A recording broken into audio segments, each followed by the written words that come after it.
So you're stressed out. I get it. Hey, in normal life, you're probably stressed out some, right? Well, now your parent or your loved one, they need you too. They need you more than what you were given before. I work with a lot of people that are just extremely frazzled by this situation, and they need to learn all these things, and there's a lot of uncertainty, and uncertainty, unfortunately, creates stress. And I know this, and there's 3 key areas that I want to go over today that create stress. Number 1 is relationship. Your relationship has changed, and it could be going away. You could be losing a very important person in your life. And what are the effects of that? What is the fear that you associate with that? You have financial uncertainty, right? How are you going to pay for all this care that is needed now? There's so much financial stress going on in your life. And then, of course, time. How the heck are you ever going to put the time needed into all these areas of your life that really need you? And is it even possible for one person to do as much as you're doing? Well, I'm here to tell you that the only thing that I know of that can reduce that uncertainty is action. It doesn't mean you have to do it all. And in fact, I would even say you can't do it all. But what you can do is you can take action on the things that you can take action on. All right, so let's go after it right now. All right, number 1, relationships. Maybe you were lucky enough to have this perfect family relationship growing up, and everything just worked out just perfectly. Or you could be like others where, you never had a great relationship with your family, and now you're being thrown into a situation where they're asking you to give back, and there maybe feels a little unfair.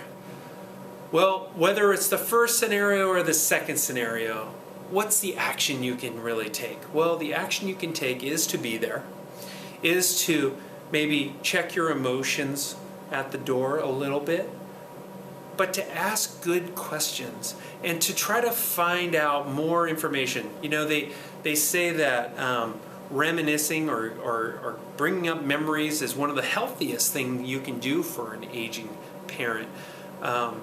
It's like exercise for your brain. So the action step that I'm giving you right now is to either write down your own questions, or if you need questions to ask, or even just to keep the conversation going sometimes, because we know that can be a little challenging, especially in a hospital or a place like that, is I have a whole list of questions that you can download on my website, SLOhomecare.com. Check it out. I think it'll be useful for you.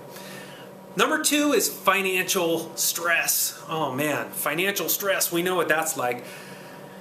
So for many, many years I was in the financial industry, and I worked with a lot of people that were getting ready to retire. And no matter if you had $100,000 in your retirement fund or if you had $10 million in your retirement, you never feel like there's enough money because you don't know how long you're going to last, right? So there's this uncertainty involved with how much money do I need and how much is this going to cost me in this time?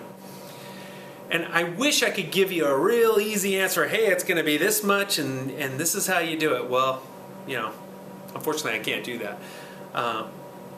But I can tell you that there's a lot of tools out there that can help you.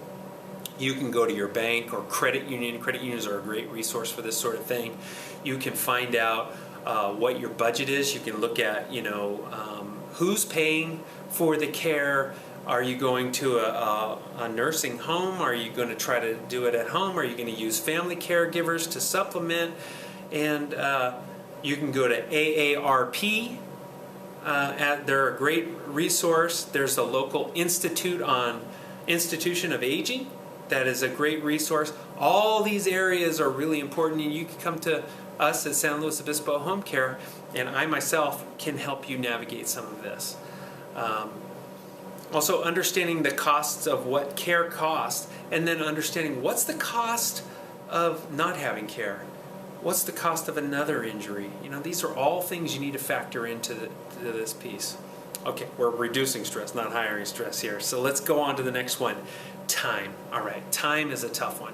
Time, there's never enough time to do all the things that we want to do, right?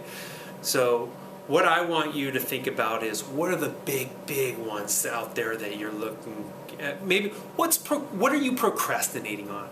What are the things? We don't procrastinate on the things that aren't important to us.